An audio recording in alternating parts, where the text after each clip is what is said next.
Shri Chaitanya Jaya Nityananda Jaya Advaita Chandra Jaya Gaura Bhakta Vrinda Shri Krishna Chaitanya Prabhu Nityananda Shri Advaita Gadadhar Shivasadi Gaura Bhakta Vrinda Shriman Rasa Rasa Vambi Vamshivata Tatastita Karshan Venu Sanai Gopi Gopinata Shri Ustuna. So we're continuing Chaitanya Charitamrita, the inner meaning of Krishna's appearance as Gauranga, confidential meaning. It's a very beautiful chapter, a very important reality for all of us Vaishnavas. There is so much to meditate, to understand Gauranga and to understand this, all the beauty of this chapter, why Krishna came. It's like right in the beginning of Chaitanya Charitamrita, but there is so much inside this. These are the chapters of Chaitanya Charitamrita from which we can say that Prabhupada gave everything when we read these, plus the discussion between Chaitanya Mahaprabhu and Ramananda Roy that is discussing the ultimate goal of life and how to attain it. It's giving quite a detailed explanation of how to attain it. Means the description of the sadhana, because after explaining the sadhana, Mahaprabhu asked Ramananda Roy, now tell me what is the sadhana to attain it. And then the last part of Antalila also. In these places, Prabhupada gave the higher level of spiritual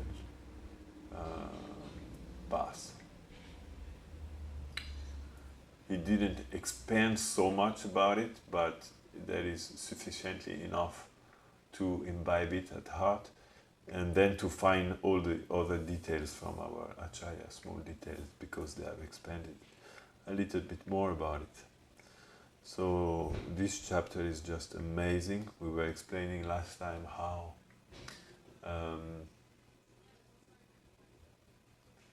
the relationship, the pure attraction between Krishna and the gopi was completely different from what we call sexual attraction in this material world, because Radha and Krishna, they don't have sexual attraction, they don't have sexual desire, and they don't have also sexual pleasure.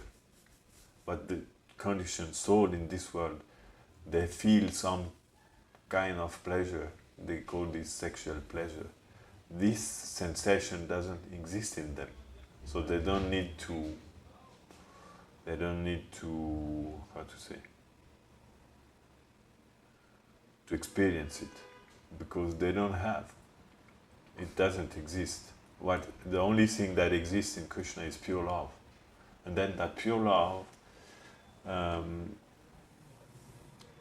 happens to be exchanged on the level of Madhurya in a similar or in a real romantic love way, but it has nothing to do with lust, because just lust has no existence there.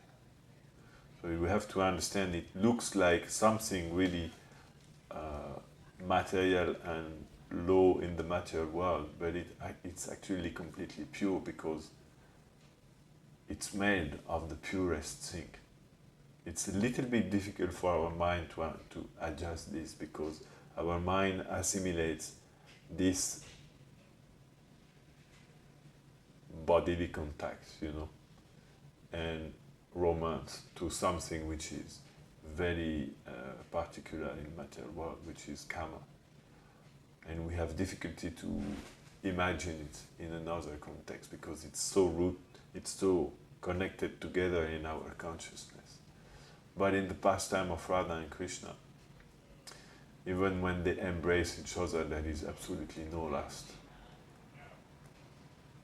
And they don't enjoy the senses, like conditioned soul try to enjoy the senses. First, because they don't enjoy, they don't have the tendency to enjoy. And then because their senses only exist to express love, pure love, and perceive pure love. That's the only thing. So there is only one exchange, which is pure love. Then it takes different form, but it's the same exchange. Like when Mother Yashoda, she takes Krishna on her lap and kiss Krishna, or pat Krishna, or dress Krishna, or when the cowherd boy, they climb on Krishna's shoulder or wrestle with Krishna. These are only exchange of love. And the gopis, they embrace Krishna, they kiss Krishna, they dance with Krishna, they lay with Krishna. But this is completely something else than sex, material sex life. It's very important to understand this, because this doesn't exist. The conception of sexuality doesn't exist. The conception of union exists, but it's not sexuality, because it's not connected.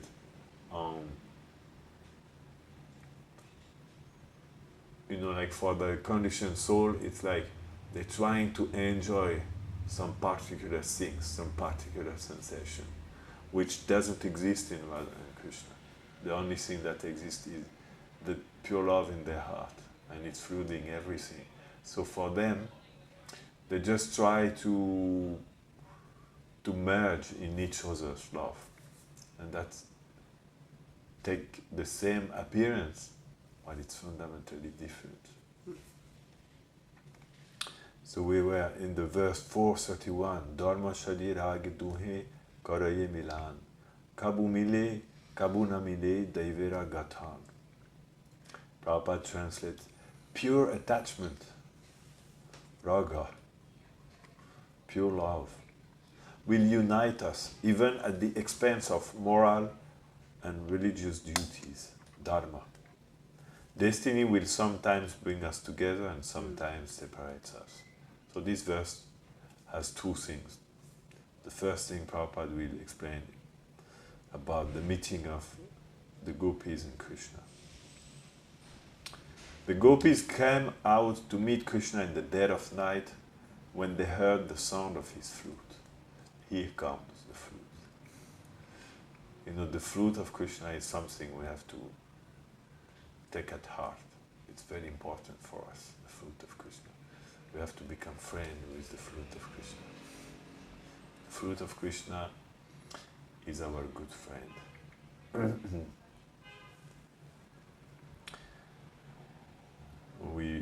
We hope that he will bless us by bringing to our heart the message of Krishna's heart. That's the flute. The flute does this. The flute manifests externally the sound of Krishna's heart. And because sound goes through ether, through space, then it can reach the devotee's heart, and then they can understand the message from Krishna's heart. It's a message that had a meaning, but at the same time the meaning is not like a sentence. It's a spontaneous understanding. But it has a meaning. There is even a beautiful song of Chandidas or Vidyapati.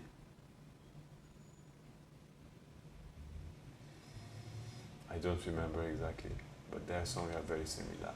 Where Radha says to Krishna, please stop calling my name with your flute. Please stop playing my name on your flute, because it's very problematic. I don't want to hear you playing my name anymore. Because that's too much for them to experience. the sound of Krishna's flute. So Prabhupada will develop. Srila Rupa Goswami has accordingly composed a very nice verse that everybody knows or already has heard about, that describes the beautiful boy called Govinda, standing on the bank of the Yamuna with his flute to his lips in the shining moonlight. Same like the verse I was saying. Shriman Rasa Rasarambi Vamshivata Tatastita. This is not the verse that Prabhupada is mentioning here, but it's the same thing. Karshan Venu Sanai Gopi Gopinatha Shri Histunaha. Gopinatha Shri Histuna. That's the Gopinath. Standing on the bank of the Yamuna. Yamuna river is called also Krishna because she is black. She is of a black color, which is not very common. A black river. I don't know. Black water. Not like Chinese ink, but black somehow or other. Transparent also, but black.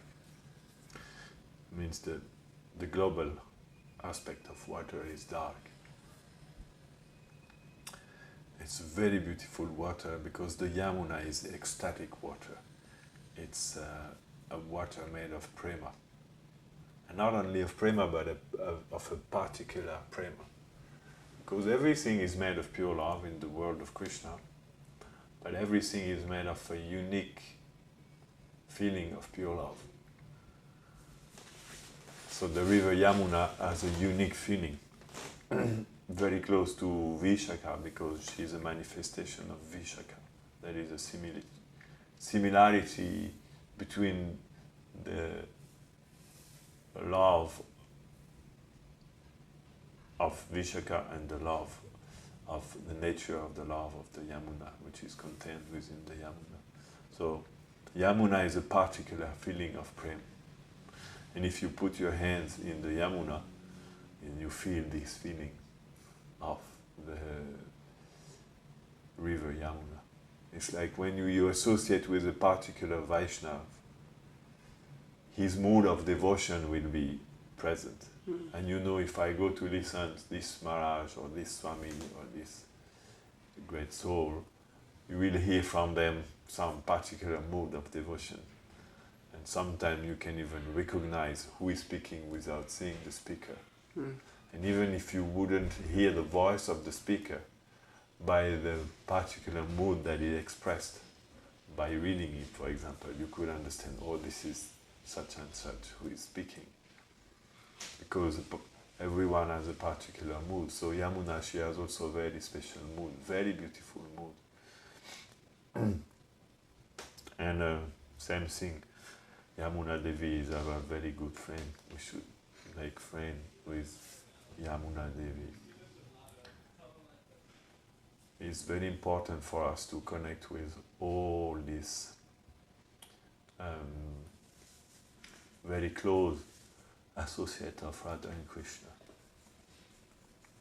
The bank of Yamuna is made of silvery sand, not sand like in our world. It looks like camphor dust, and it shines on the moonlight like anything. Super beautiful. In our world, they like sometime to imagine, magical words like Alice. How we call this in English? Alice in Wonderland. Alice in Wonderland. Yeah. Or like magical world. Yeah. Even though when I was a kid, I didn't like Alice in Wonderland because it was frightening me. I felt it was not that beautiful. But we imagined, beautiful magic land.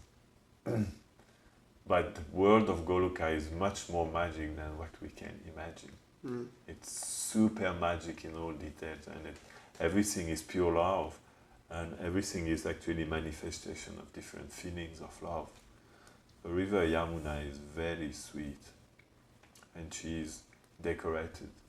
Like Krishna is decorated with a nose bell, some earrings. This is a debate between the Vaishnava. Does Krishna wear shark earrings or dolphin earrings? I got that debate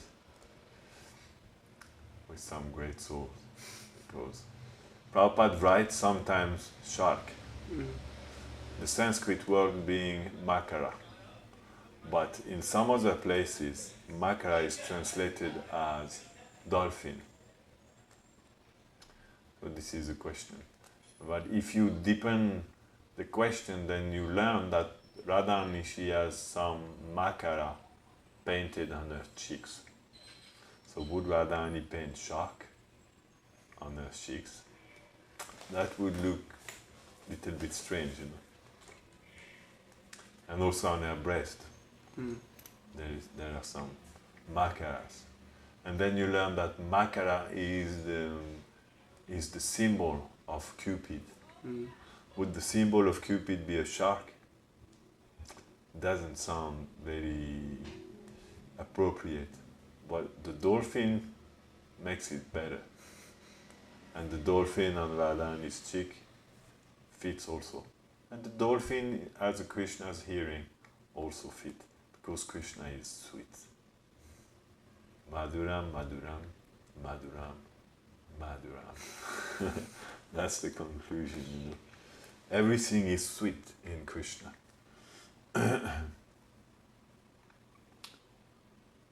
Anyway, so like Krishna is decorated with so many decorations. The river Yamuna also, she's decorated with lotuses of different colors, pink lotuses, and so many things. Flower petals, because in Vraj, one very important service of the trees is that they decorate the land by showering petals.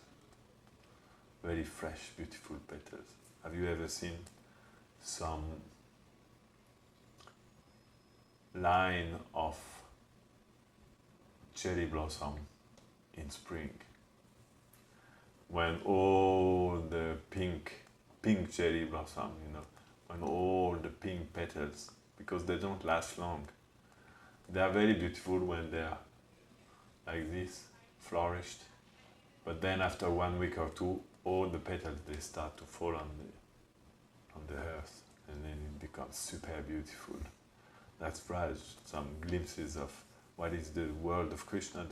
The trees, they like to shower petals. And these petals, they are not ordinary petals, they are also drops of pure love. So it makes the scenery very beautiful. Very, very beautiful. And they can shower shades of colors, shades of pink, they make the wind helps, the tree helps, so they decorate also the water of Yamuna Devi with the flower petals floating on the surface, and also the lotuses, they manifest pollen. We hear also that pollen is floating on the surface of the Yamuna, different colors of pollen, which make it fragrant and tasty.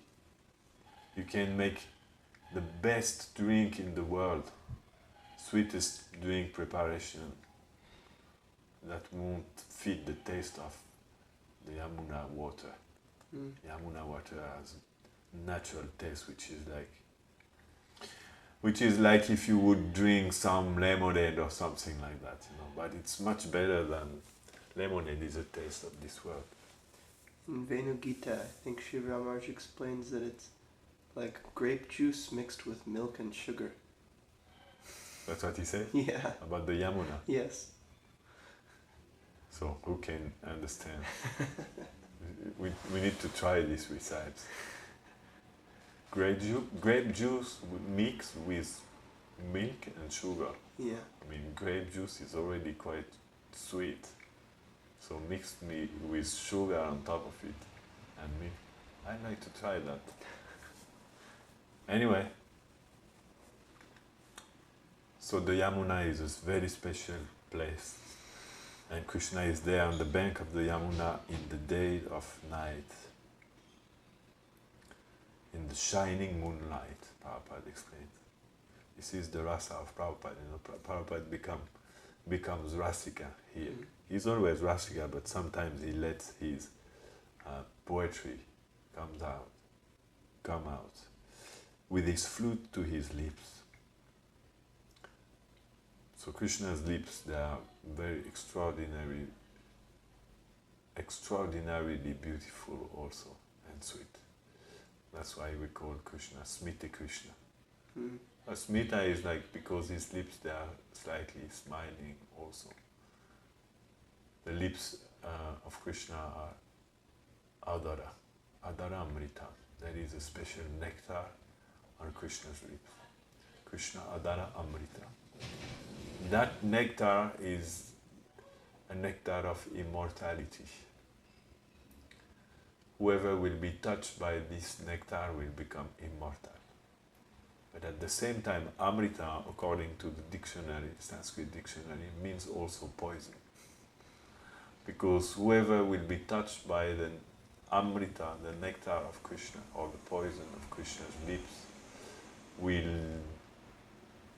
die of love. But this is the two aspects of prema. Poison and nectar mixed together. Of course, when we explain that prema is poison, it doesn't mean prema is like cyanide. Cyanide, in English? Cyanide. Cyanide? It's not like this. It doesn't kill out of horrible material pain. The poison of Krishna kills out of too much beauty and sweetness, unbearable beauty. When something becomes unlimitedly sweet and beautiful, it becomes also unbearably sweet and beautiful. Beauty can also be unbearable. When it reaches an intensity, Krishna's beauty is unbearable. It's very difficult to stand Krishna's beauty. Can we say that? It's very difficult because it's too intense. And at the same time it's too beautiful and too sweet. At the same time it's ruining you deep within. Hot sugar cane juice. Like hot sugar cane juice. Krishnadas Kaviraj Goswami says, prema is like burning hot sugar, burning hot molasses. Gur, which is so sweet that you cannot take it out of your mouth, but at the same time it's burning you like anything. And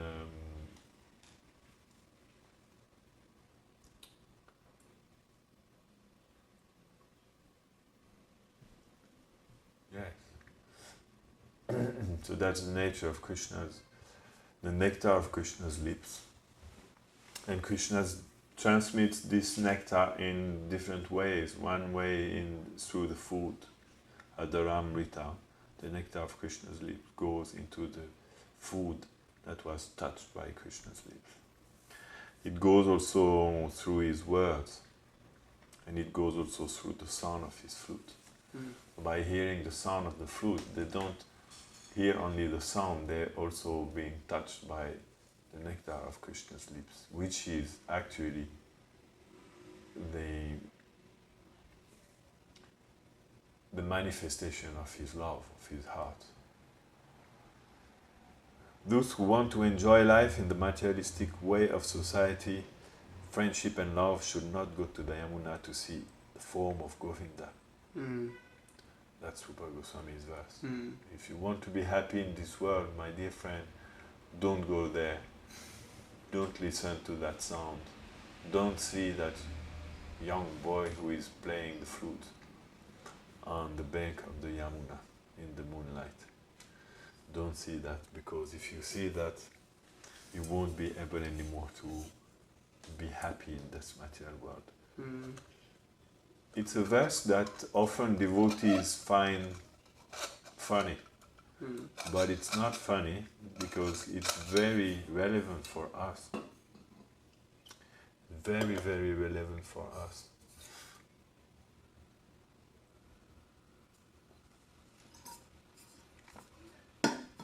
Because, how to say, it means that if we really want to experience Krishna, we will never be any more happy in this material world. And do we really have that intensity of love for Krishna, that we are ready to experience him at the cost of never being ever happy anymore in this material world? That's the price to pay to experience Krishna. It doesn't mean that you will suffer for eternity in this world like someone who is in prison is suffering, or someone who is undergoing torture is suffering. It means that because if you experience Krishna, the love that will enter into your heart and flood you completely will be so sublime that you wouldn't be able to live anymore without this love. And being separated from this love would be very difficult. And then anything else will not bring you joy anymore. It doesn't mean that you're suffering, because the remembrance of that experience is greater than the greatest happiness. So they're not suffering, they're experiencing unlimited love and unlimited happiness, but in the form of not being able to support anything else anymore. So Rupa Goswami warns us, be careful. If you still have the desire to be happy in this world, then don't look this very beautiful boy, because if you do, you will be drawn in such sweet experience that you will never be able to withdraw yourself from that experience. It will haunt you, day and night. You will never be able to forget it. You will never be able to be happy with anything else anymore. Which is not bad, it is very great. But it means inevitably that you will lose happiness for this material world also.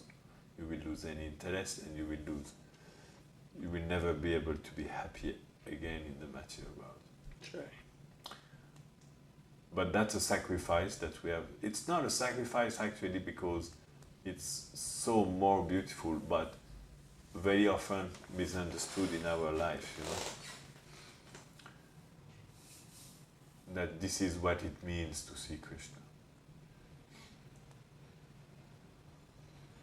The sound of Lord Krishna's flute is so sweet. I didn't read the next that Prabhupada is telling. Prabhupada is going also carried by the sound of the flute, because Prabhupada knows what is the sound of the flute. So when he writes this and he remembers, then Prabhupada writes, the sound of Lord Krishna's flute is so sweet that it has made the gopis forget all about their relationships with their kinsmen and flee to Krishna in the dead of night because of sweetness. It's too sweet, too beautiful, they just gave up everything because of love and sweetness. This sound was like something they never heard. This sound is a very precious sound that only very fortunate soul they can hear. When you hear this sound, the effect of this sound will be you give up everything just to follow this sound. Because this sound will catch your heart completely and kind of like torn your heart out of your body. We can say this? Tear. Tear your heart out of your body. And then the gopis, they were actually running behind their heart, because that the way the sound was so beautiful, it caught their heart so completely that they couldn't do anything else than follow this sound. So beautiful sound, you know. Very difficult to understand in this world for those who don't chant the holy name.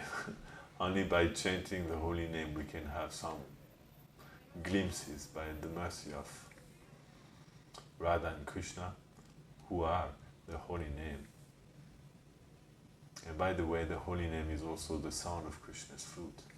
The Mahamantra is said to be the sound of Krishna's flute, which is a very beautiful meditation to think about how these names we are singing every morning are actually the manifestation of the sound of Krishna's flute going up to us, miserable Kali Yuga fallen souls, because our ears are not yet pure enough to hear the sound of Krishna's flute. The sound of Krishna's flute is extremely merciful, and then it takes a form that we can perceive. It appears in the form of the Mahamantra. And then when we hear the sound of the Mahamantra, we don't realize in the beginning that this is the sound of Krishna's flute. But with the time, we will realize that this is the sound of Krishna's flute, and we will hear the Mahamantra as being the sound of Krishna's flute. And then our heart will be also completely grabbed by the beauty of that sound. And we will also forget all about our relationship with our kinsmen and flee to Krishna in the dead of night. This is why we're chanting the holy name. One reason why we're chanting that, many reasons. This is very beautiful saying of Srila Prabhupada. That was the dead of night.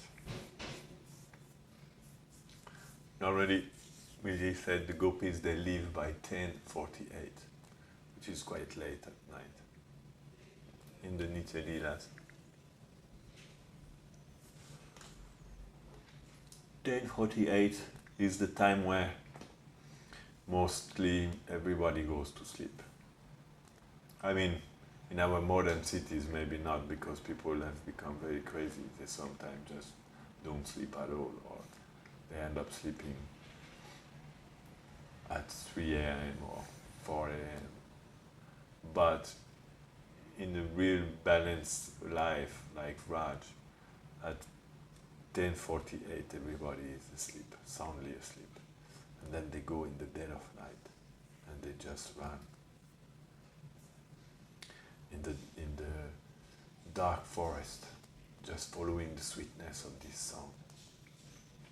This is the meditation also we can perceive when we chant the holy name, that we are running in the dead of night, trying to catch the beauty of this sound, trying to find the source, to follow, because that sound is so much mesmerizing our heart that we can't but follow it. Then Prabhupada goes on, by leaving home in that way the gopis transgressed the Vedic regulation of household life. This indicates that when natural feelings of love for Krishna become fully manifest, a devotee can neglect conventional social rules and regulations. In the material world, we are situated in designative positions only, but pure loving service begins when one is freed from all designations. That's the beginning. That means pure devotional service begins when we really understand that this is not us. This body is not our body. That we have another body. And that who I am, is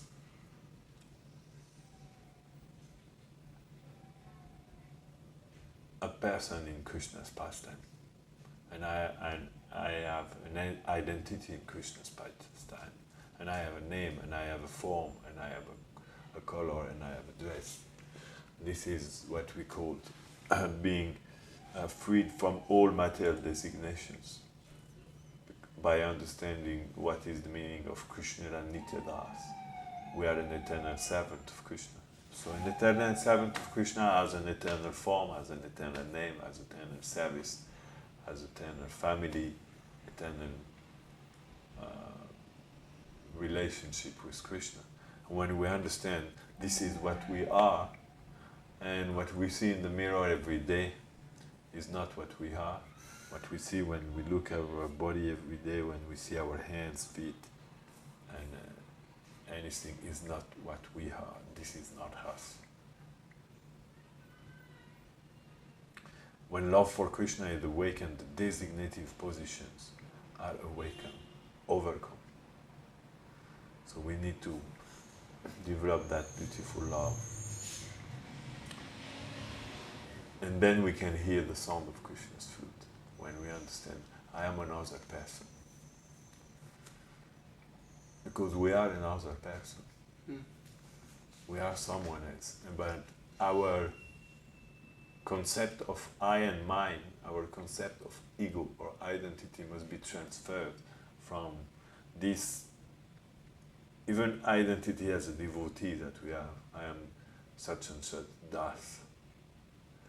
This identity must be transferred to I am one of Radha and Krishna's eternal servant. I may be a cow, I may be a flower, I may be a young girl, I may be a young boy, I may be an older lady, I may be a bird. But that's who I am. We will discover by the mercy of the holy name and the Vaishnavas, as our chanting becomes purified and the sun of the holy name appears on the horizon of our heart, we will understand who we are gradually.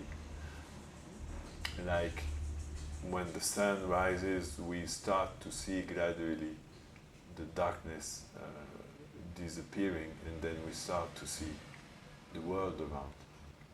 In the same way, when the holy name, our chanting of the holy name becomes pure, a little bit pure, then a little bit more pure, then a little purer, then more pure, then gradually we perceive, oh, this is Krishna's world. That is this beautiful reality indeed that I heard about. Now I can feel it. And then now I can start to kind of like see it also.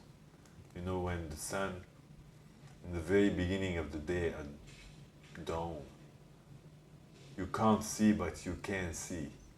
It's in between. You don't see really, you're not sure of what you see, but you see something. And then gradually you see more and more, more and more. So that's Sarva Upadivi Nirmuktam Tat Paridvena Nirmalam.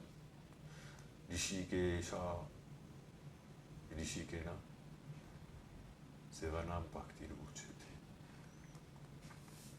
Our transcendental senses can be engaged in the service of Krishna, eternal form, when we're becoming free from identifying ourselves with this body.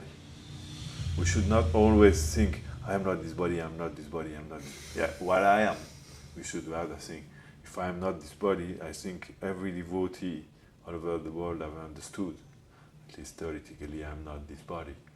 But just trying to not identify with this body is the same process like the Mayavadi they do, the impersonalists they do as neti. This is not spiritual, and then they reject everything. And if we just reject, I am not this body, but we don't understand and try to go deeper in understanding then what is my body, who I am, then we won't be able to go very far in the realization of I am not this body. We may become even impersonal. The impersonalists, they also realize I am not this body. But the question is, then who am I? The spontaneous attraction of Sri Krishna for his dearest part and parcel generates an enthusiasm that obliges Sri Krishna and the gopis to meet together. Because that attraction, pure love, raga, is so powerful. It obliges them to meet. And that attraction, Prabhupada is right, the spontaneous attraction of Sri Krishna for his dearest part and parcel, for the souls who have pure love for him, he also has the same level of attraction for them. It generates an enthusiasm that obliges Sri Krishna and the gopis to meet together. They can't not meet, they have to meet, because raga is something that will drive you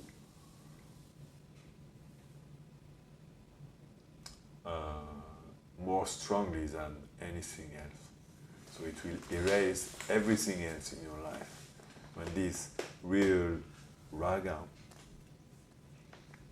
spontaneous, very deep attraction for Krishna will appear, it will overcome everything else and, how to say, dismiss anything else. It will not take into consideration anything else. Yes, this is very beautiful. Purport of Srila Prabhupada. And then they are obliged to meet together. Krishna is obliged to meet them. Krishna feels the same attraction. He can't but be with the gopis. It's not that they are drawn by Krishna's sound only and he doesn't care. Krishna is similarly obliged to meet them. Krishna is so much attracted by them, by the purity of their love. So if we manage to develop the same love in our heart, Krishna will also be attracted by us. That's what it means.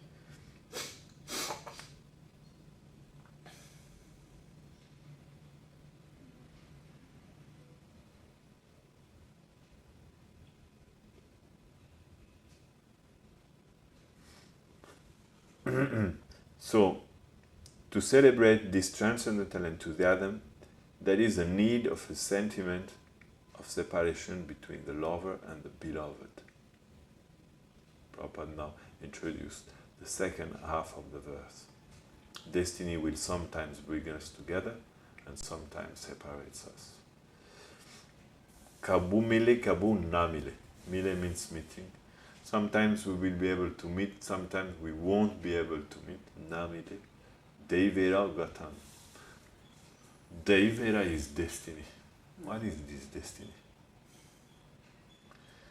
Destiny is Yoga Maya, Lila Shakti. Ultimately it's Prema, the destiny of Raj.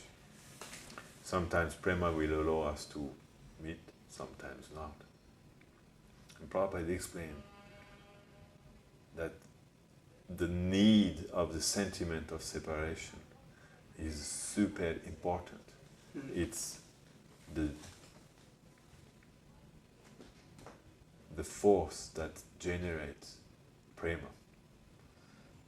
In the condition of material tribulation, Prabhupada says, no one wants the pangs of separation. Because Separation in the material world is not blissful. It's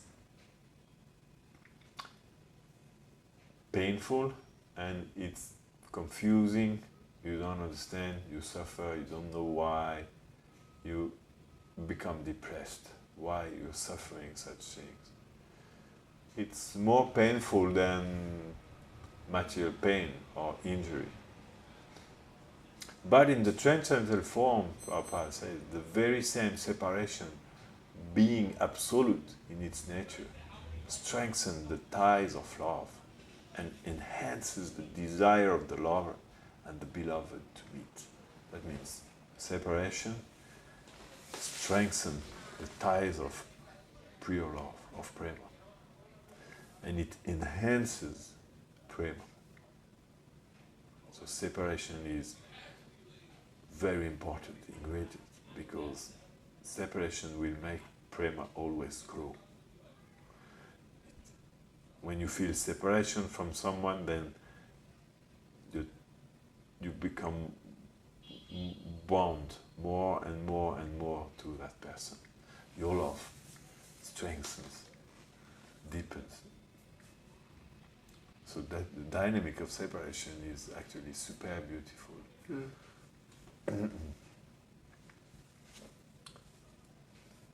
The period of separation, evaluated transcendentally, is more relishable than the actual meeting, which lacks the feeling of increasing anticipation because the lover and the beloved are both present. Prabhupada is explaining here that actually meeting Krishna lacks something. It lacks the feeling of increasing anticipation, which means it lacks separation.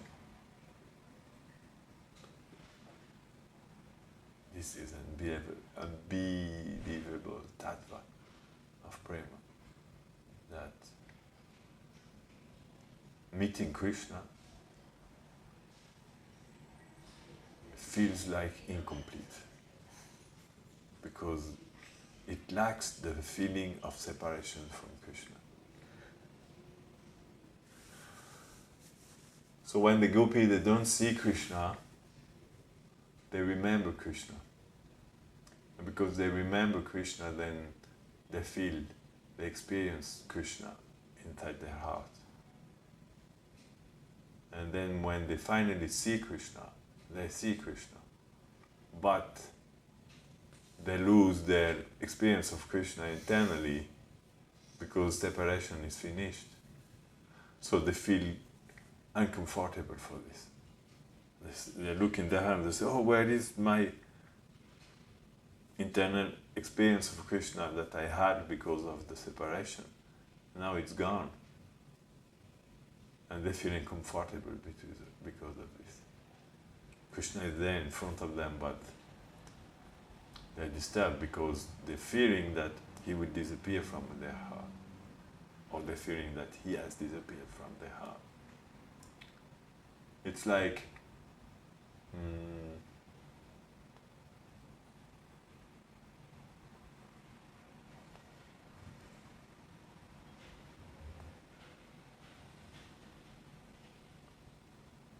it's a very strange feeling, but extremely beautiful. So here Prabhupada enters into a very esoteric reality, starting to speak about transcendental meeting and separation, the dynamic of prema, because that's the subject matter.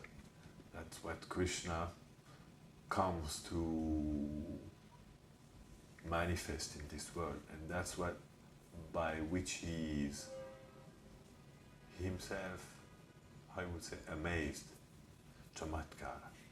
Krishna is completely amazed by this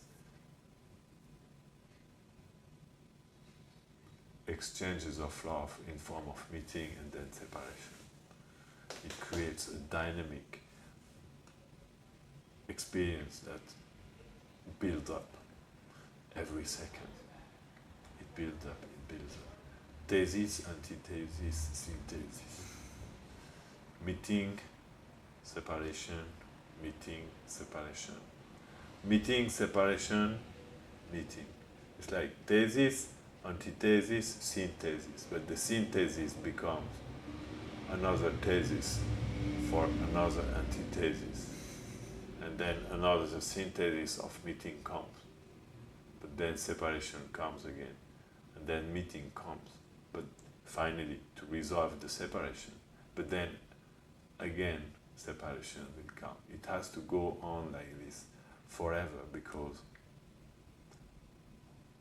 separation is the ingredient that builds up pure love, that increases the beauty and the bonds of love between Krishna and his devotees.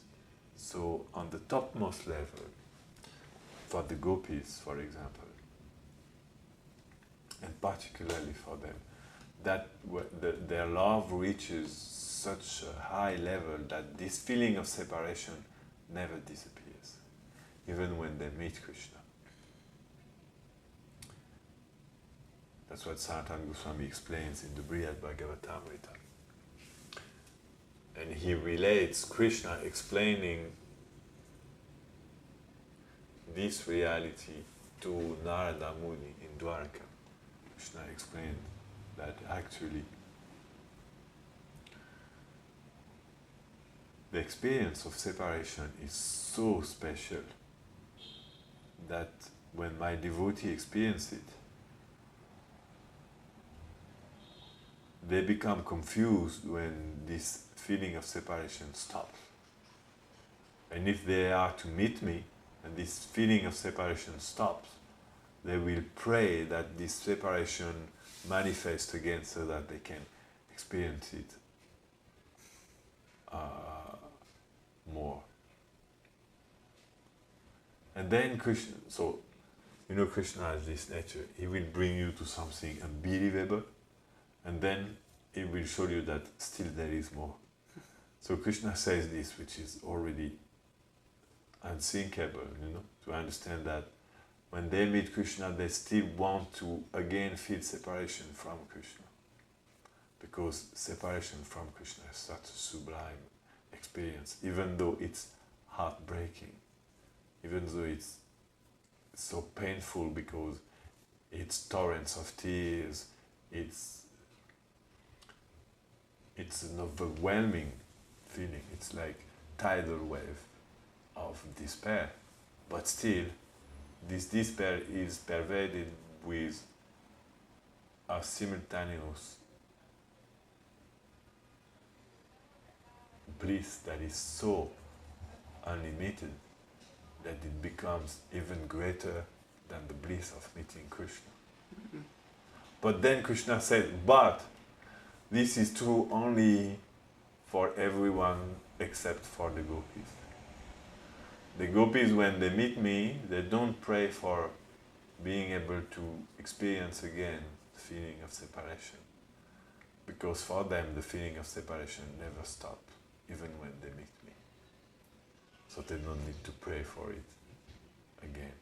Because their love is so extreme that even when they meet me, they are flooded with, the feeling of separation cannot disappear. There is this increasing anticipation, even in the meeting between Krishna and the gopis. Even though Prabhupada explained here that and the actual meeting lacks the feeling of increasing anticipation, which is true also, but because in Vraj some opposite reality can be both simultaneously true. It's also true what Sanatana Goswami explained, that they are constantly burning in the flames of separation from Krishna. So this is Kabumile Kabunamile Daivera Gatana. Destiny will sometimes bring us. That means they're just floating like logs of wood. Like Govinda Maharaj would say, like logs of wood on the ocean. and they let Devi, destiny, decide if they will be able to meet or not. Because Krishna ultimately, if he wants to meet someone, who can stop Krishna? But real Krishna in his ultimate form gives up control and let himself float on the ocean of destiny, the ocean of prem. You say, okay, prem, now you decide. You decide when there shall be meeting, you decide when there shall be separation. Krishna gives his full trust to prem. I trust you completely. I place my life in your hands. Please do as you wish. This is Krishna, real Krishna. No more control at all of anything that exists. Krishna is just controlled by love. This is the nature of Raj. There's that verse, I think, saying, I dance, my devotee dances, and Prema herself dances. You know this? Yeah. It's from Chaitanya Charitamrita also. I don't remember where it's come from, but yes. Like we were saying the other time. And then in that thing, Prema also becomes lost in the beauty of the dance. So then Prema starts to dance also. What to do? Everybody's dancing, and Prema dances also. And then who is controlling?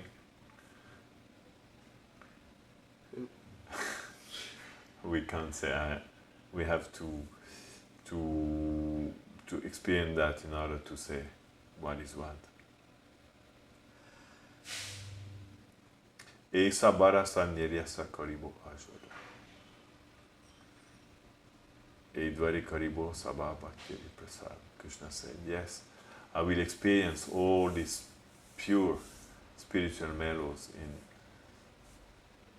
in exchange with my all devotees. I'll give them that blessing that they can experience this ever-growing love. Vrajela nirmala shuni bhaktagan raga marge bhajiyena shadi dharmaka. Then, by hearing about the pure love of the residents of Raj, devotees will worship me on the path of spontaneous love, abandoning all rituals of religiosity and fruitive activity. So that's Krishna's plan. Because now we're hearing Krishna's plan. Krishna's plan is to bring everybody to the path of spontaneous love. How? By hearing about the pure love of the residents of Raj. That's his plan. He wants to make everybody hear about this pure love, because he knows that then they will become also to start walking on that path. Vrajera nirmala raga. The love of Raj is spotless. There is not one tinge of personal desire. It's just pure love for Krishna. They are offering their life at every moment to Krishna, placing their life in Krishna's hand at every moment, even ready to die at every second for Krishna. Because dying for someone is a very beautiful proof of love, no? What is the most beautiful proof of love you can do?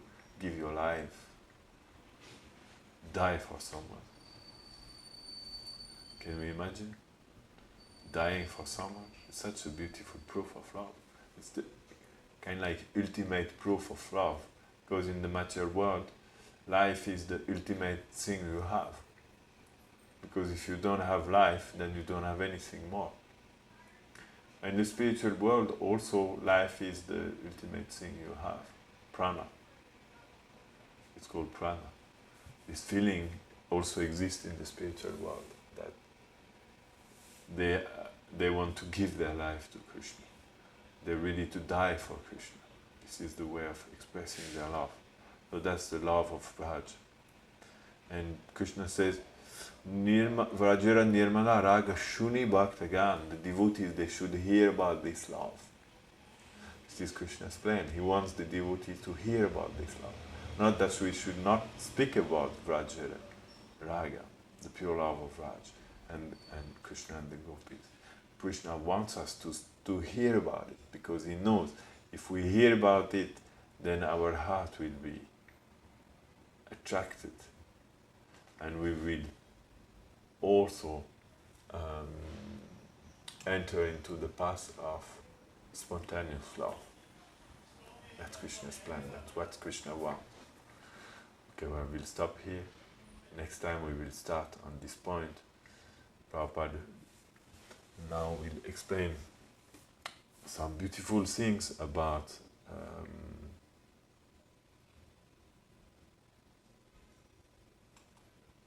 spontaneity. Can I ask a question? Yes? So some Vaishnavas, they have this conception of Nitya Nakunj, because they say, why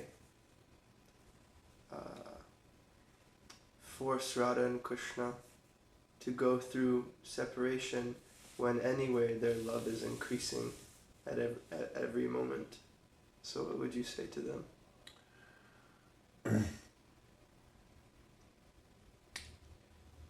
Yes, there is this Sampradaya and Raj, they explain about this. I would say to them, their feeling is a good feeling, so I should not criticize. They want Krishna to be always together, and they think this is the ultimate reality, and we should worship Radha and Krishna as being eternally in the Kunj, and that actually the pastime in the Kunj, according to them, never ends.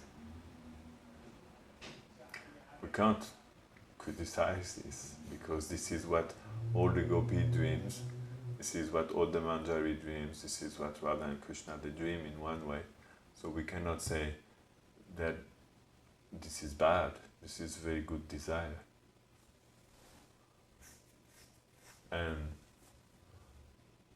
But we also know from Kaviraj Goswami and from Mahaprabhu himself that separation actually also exists. It's there. Whether these devotees, they want to make abstraction of this separation, I would say it's up to them, and it's their beautiful choice in one sense. If they feel that they want to make abstraction of separation, then I would say all glory to them for that. I can't. Because if I would criticize them, that means I don't want Radha and Krishna to be always united. But that's the desire of the gopis and the manjaris. It's what they want. So it cannot be criticized.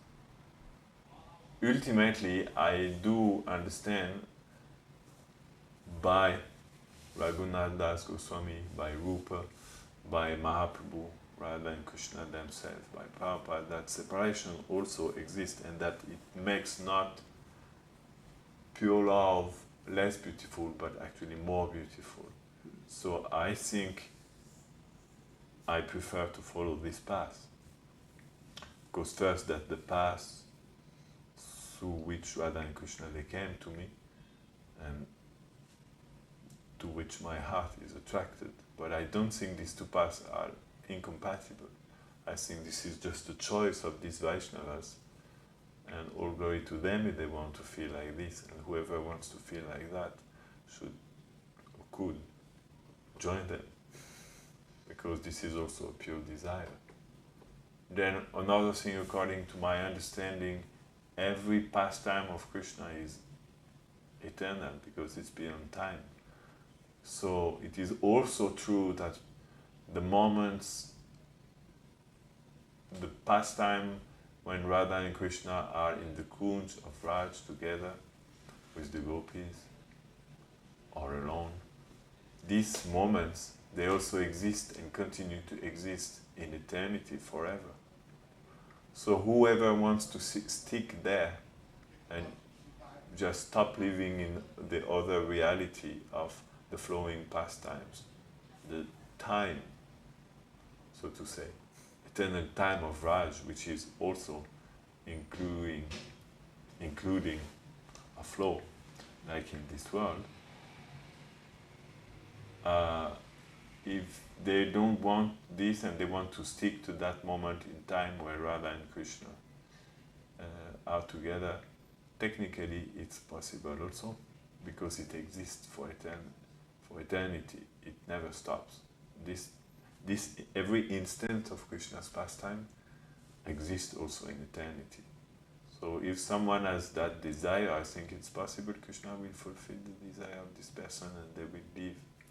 Then they'd be deprived of the experience of Radha and Krishna's separation, but maybe they don't want. They may not want. And is it better or not? I don't know. Ultimately, who knows, you know? We accept the mercy that Prabhupada gave to us, Bhaktivinoda gave to us. All our Acharya presented us in this way. And it's so beautiful. I don't see the necessity for me to remain only in that one instant. I would say that even similarly, one could desire to remain in another kind of instant, for example. But